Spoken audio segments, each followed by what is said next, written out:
Assalamualaikum warahmatullahi wabarakatuh. Perkenalkan, nama saya Siti Musyaroh.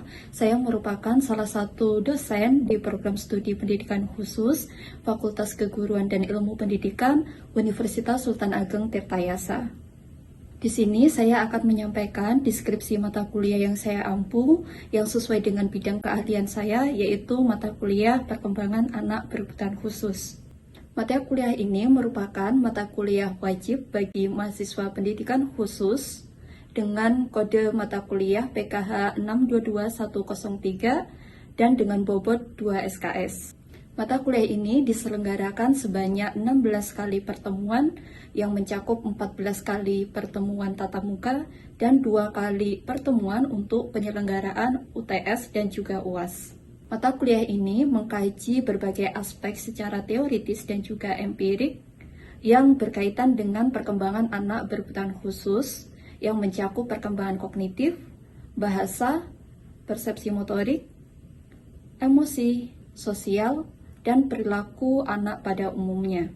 Mata kuliah ini juga membahas mengenai hambatan-hambatan perkembangan pada anak berkebutuhan khusus yang diakibatkan oleh hambatan persepsi seperti penglihatan, pendengaran, dan juga hambatan motorik, hambatan kognitif, serta hambatan interaksi dan komunikasi. Bahasan akhir dari mata kuliah ini juga membahas mengenai peranan interaksi dan komunikasi pada perkembangan anak, bermain dalam dunia anak, dan juga strategi untuk memahami hambatan pada perkembangan anak berkebutuhan khusus. Capaian pembelajaran untuk mata kuliah ini mencakup aspek sikap, keterampilan khusus, dan juga keterampilan umum.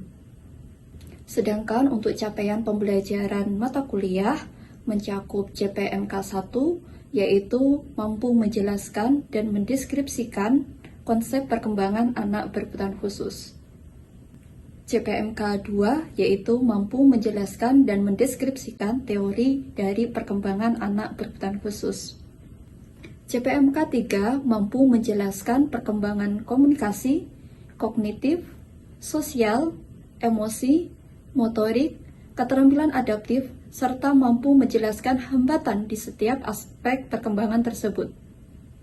CPMK 4 mampu menjelaskan penggunaan permainan untuk meningkatkan perkembangan anak. Dan yang terakhir, CPMK 5, yaitu mampu merancang program perkembangan untuk anak. Proses pembelajaran pada mata kuliah ini dirancang dengan mengacu pada 3 komponen utama.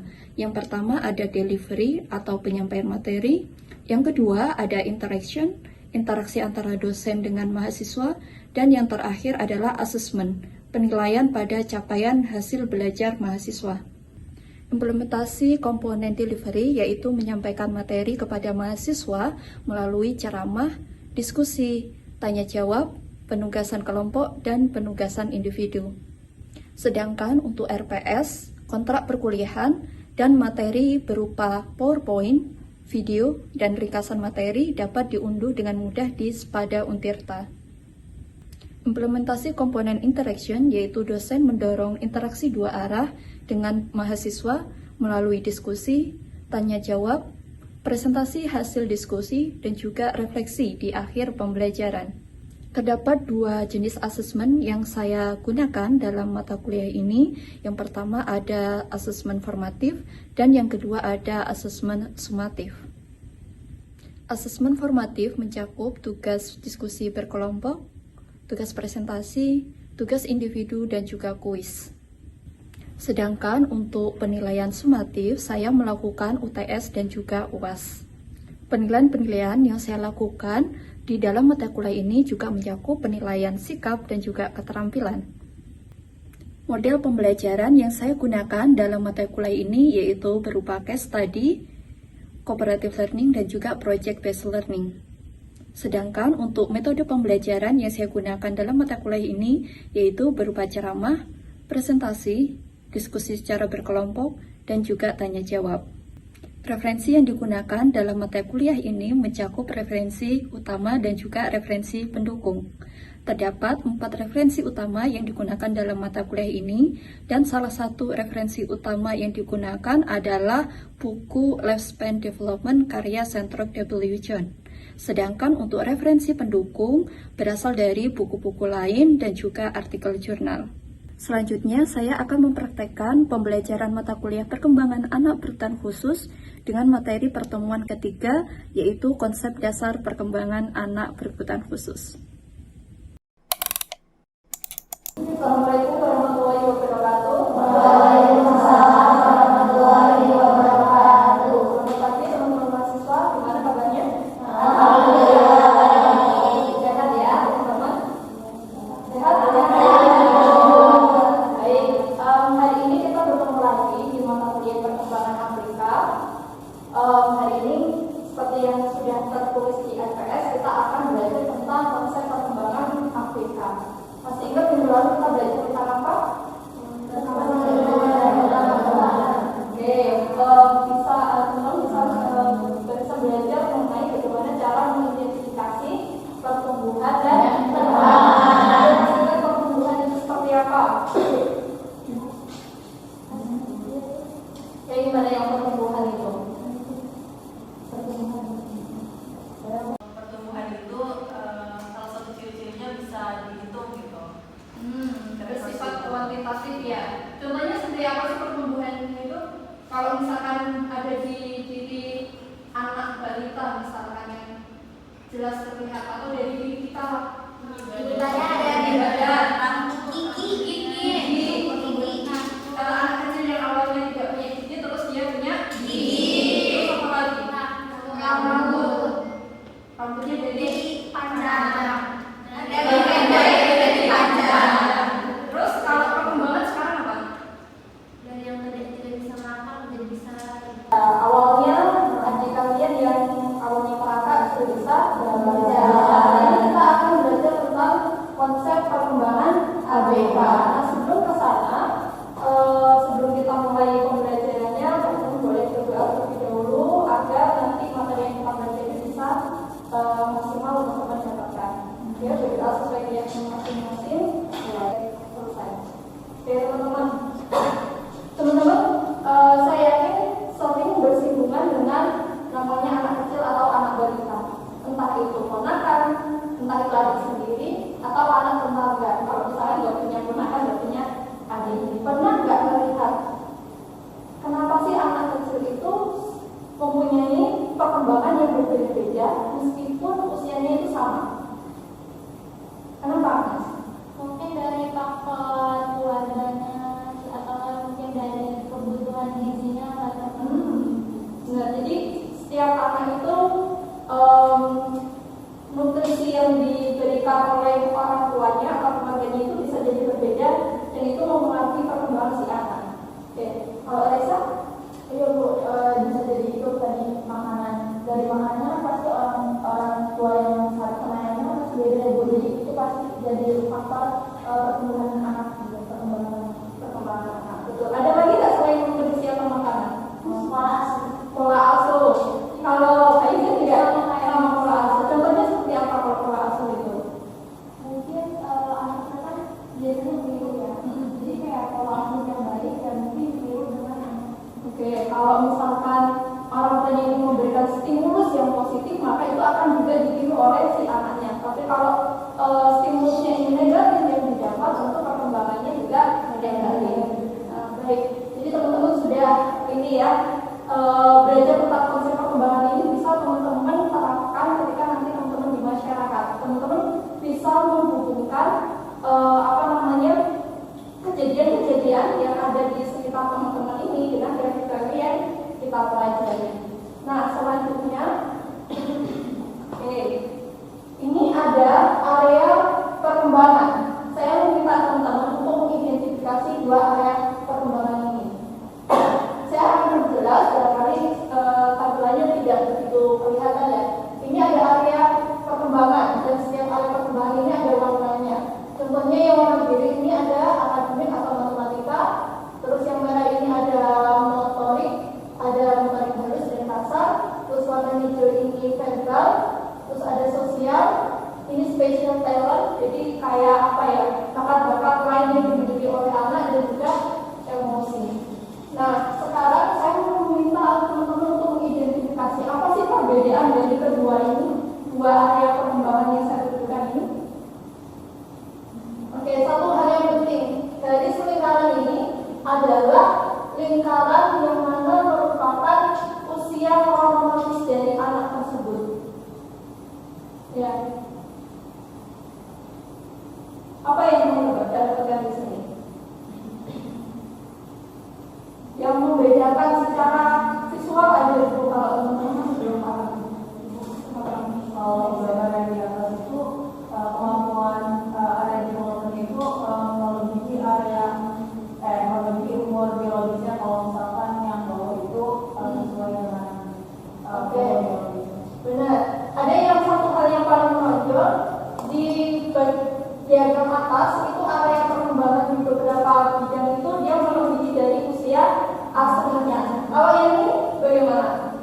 Sesuai atau pas semuanya.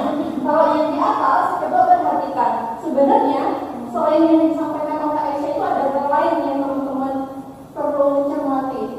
Selain ada yang melebihi, ada yang kurang. Dan ya, ada yang apa ini? Yang sosial, ada yang pas. Nah, kalau teman-teman bisa identifikasi lagi yang sesuai dengan usia aslinya seperti ini untuk area perkembangan anak yang seperti apa? Pas sesuai umurnya. Untuk anak apa? Anak pada umumnya, betul. Kalau yang atas ini?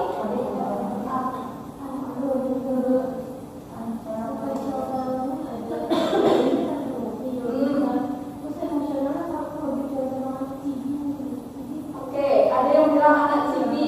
Yang lain ada ini enggak? Pendapat lain enggak?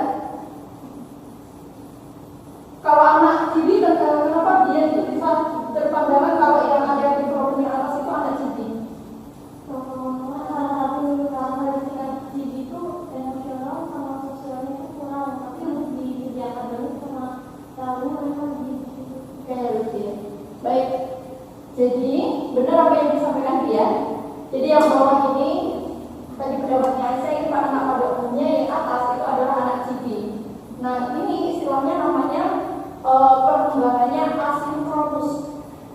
Perkembangannya itu tidak selaras.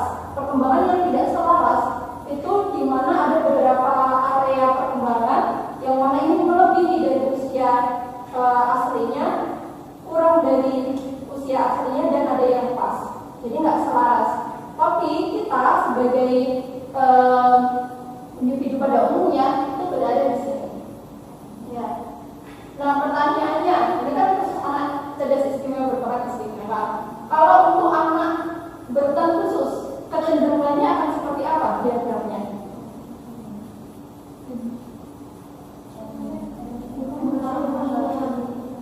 Kecenderungannya, apakah ada yang melebihi?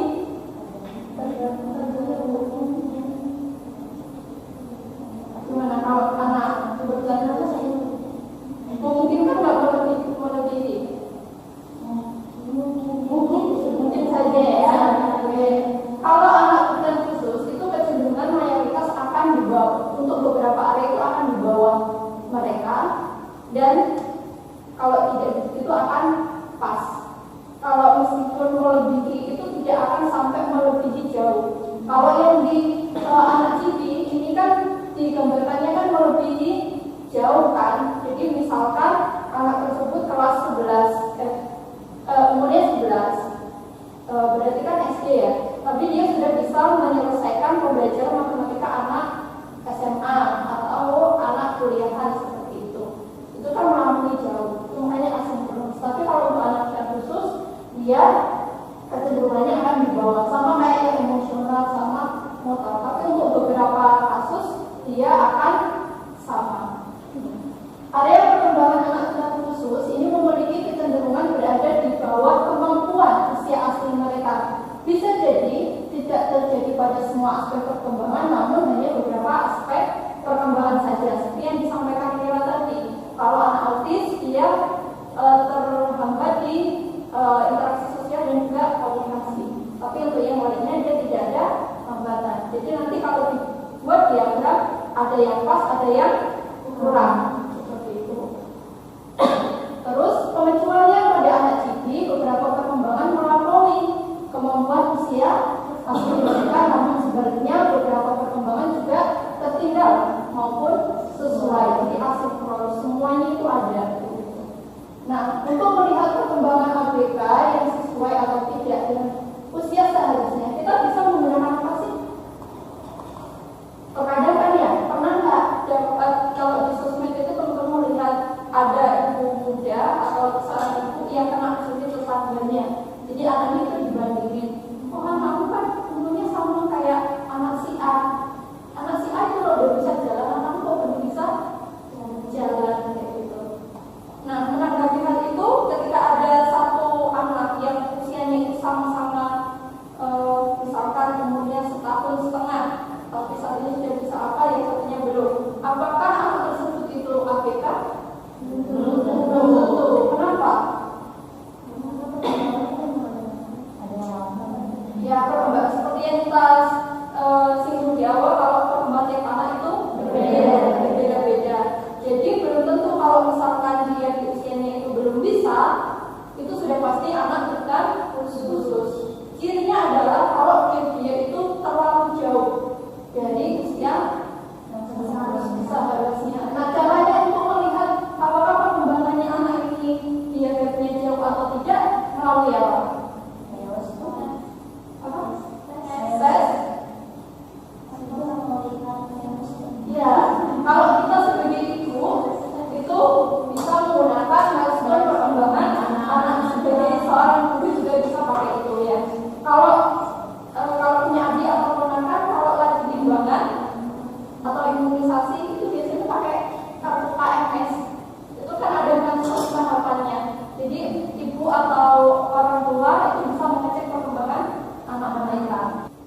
Nah, ini ada milestone dari tahapan perkembangan anak dari umur 2 bulan sampai 5 tahun.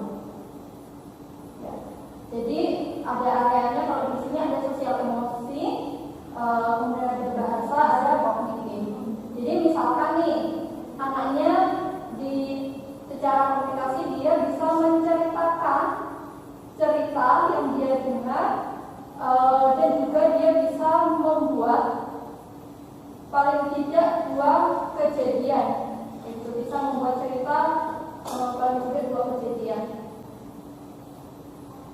Contohnya kayak misalkan gini, ada kucing ya, dia nyangkut di pohon dan kemudian ada pemadam kebakaran yang menyelamatkannya. Dia bisa cerita 2 kejadian sekaligus.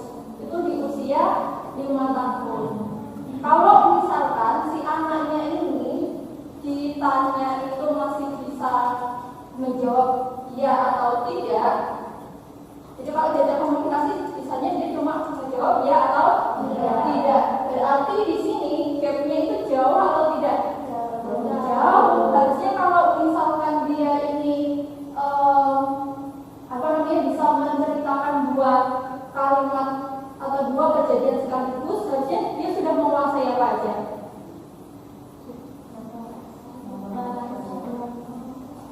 Menguasai kosakata. Kosakatanya udah sudah bagus. Dia sudah bisa menyusun kalimat yang lengkap. Ini udah 2 kalimat, artinya dia bisa menggunakan kata kunci. Ya kan? Dia sudah tahu bagaimana menyusun kalimat yang lengkap. Subjek ada predikatnya, dimana menyusun subjek predikat objek ini dalam satu susunan yang benar. Oke, sampai sini bisa dipahami? Bisa. Nah, selanjutnya, sebagai seorang guru, mengapa penting mengetahui perkembangan ABK? Kira-kira apa? Kalau menurut saya pentingnya tuh karena di sana mau bikin pembelajaran yang Bu. Nanti kita harus tahu dulu anaknya masih kurang gimana, biar nanti pembelajarannya itu bisa menyesuaikan kondisi anak yang mana kurang itu masih dia kayak diperbagus lagi. Oke, Jadi intervensinya nanti itu mau difokuskan di aspek perkembangan apa? Sehingga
Jadi di sini saya punya hasil asesmen dari satu subjek dan diketahui kemampuan